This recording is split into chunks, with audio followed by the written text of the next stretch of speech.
Minister, thanks very much for coming to the House today, and to essentially to get to the nub of the point that I want to make. Teachers and parents alike have made huge sacrifices, both in the classroom and both at home, about how to deal with what is the new reality and the new era of COVID. What I want to talk about today is what happens in the event of a level 5 situation.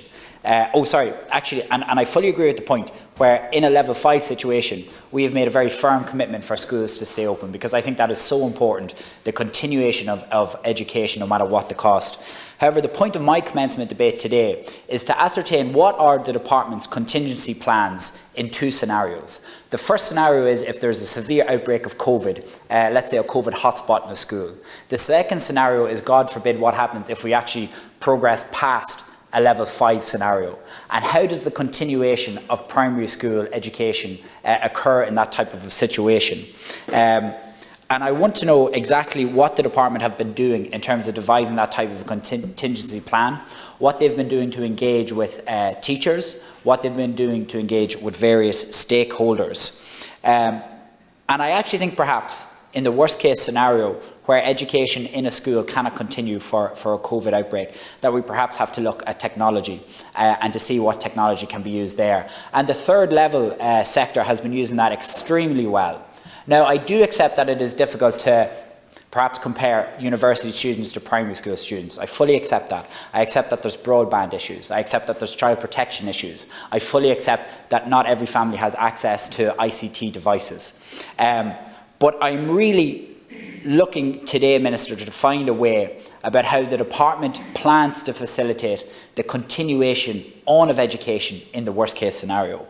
And I'm really looking for the government to kind of come out and say, what can we say to parents and teachers who are sitting at home today fearful of a worse outbreak, of a more severe case coming along? Because we have no idea what the future holds to that. So I'm looking to reassure parents in particular. I really believe we need a national protocol to be designed for this. And that national protocol could be something where teachers may have to check in with students once a day online for a period of time, whether that's an hour or 2 hours. I know the department have provided substantial extra funding in terms of ICT equipment to families and to schools. And I do accept that online learning is nowhere near as beneficial as learning in a classroom. Indeed, I spoke to a teacher this morning who actually said to me that 1 hour in a classroom setting is worth a week of online learning. And I fully agree with that, and indeed my colleague Senator Buttermere, with his vast experience in that, can be a testament to that too. But we need to create additional measures to do 2 things. To make sure that teachers are teaching in a safe and secure environment, and to reassure parents that they're sending their children into a safe and secure environment. And I think we do that essentially in 3 ways. The first one is to prioritise testing in schools at all costs, along with prioritising contact tracing. The third thing I think we really need to do is that a dedicated unit or a dedicated helpline is set up for principals in schools to access within the department to get more substantial medical advice, to actually assist them with the standard HSE guidelines are there, a direct contact line. I think if we can do that, I think we can make schools a much more safer place for students and staff alike. And to finish up, the real point of this is to make sure that we don't have a situation again like we did in March, where we had kids at home for months on end, and the varying levels of education differing because of the different type of teacher or the different type of school. We need a national protocol that's going to be clear for teachers and parents alike about what will and how will the education of children continue in the worst case scenario. Thank you. Senator McGahon, Minister, to reply for 4 minutes, please. Thank you, Lasca Hirlock. I wish to thank Senator McGahon for raising this very important issue.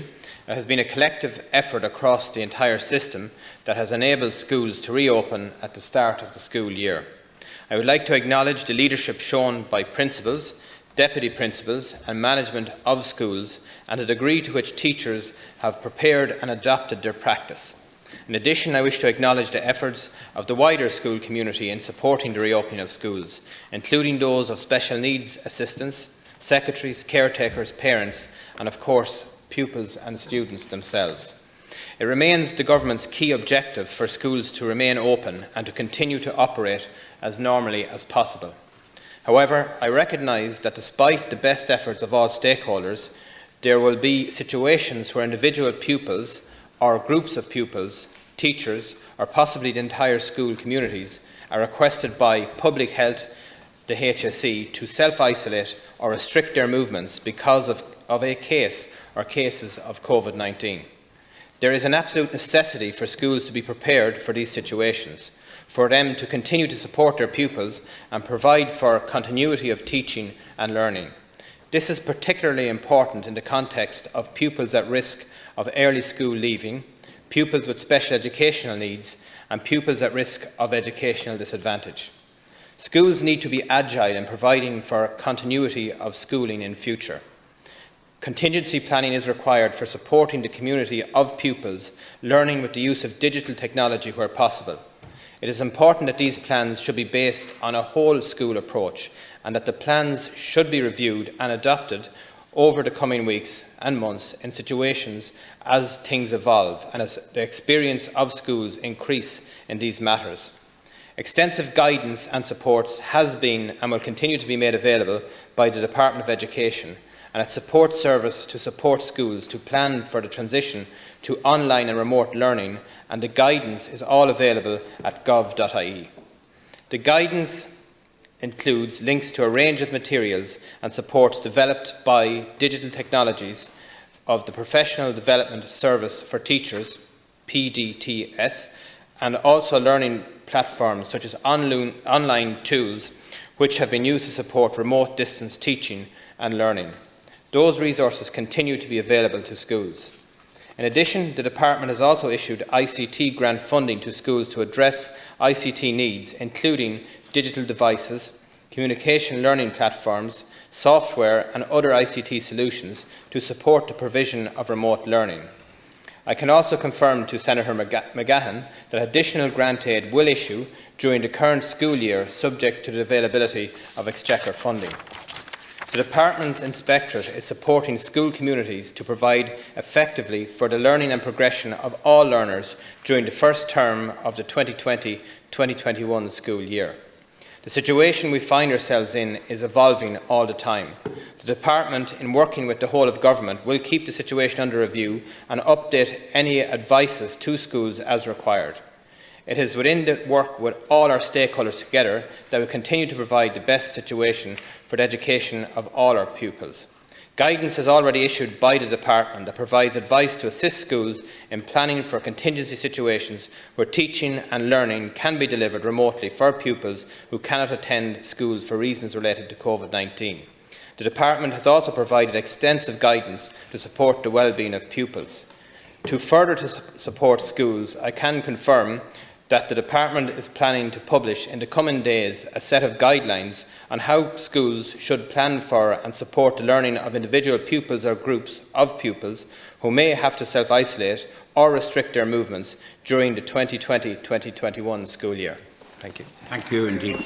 Thank you, Minister. Senator McGahon, 1 minute. Yeah, in conclusion, 1 minute. I think that was a very substantial response, and I really thank you for that. But I think the most important thing, that whole entire response, is actually in the last couple of sentences, in which Minister Burke confirmed that guidelines will be published in the next couple of days or within the next week about how the continuation of education is going to happen. And I think that's very important that that guidance is published as soon as possible. The final thing I'd like to actually acknowledge is the fact that we acknowledge that schools need to be agile in an ever-evolving situation.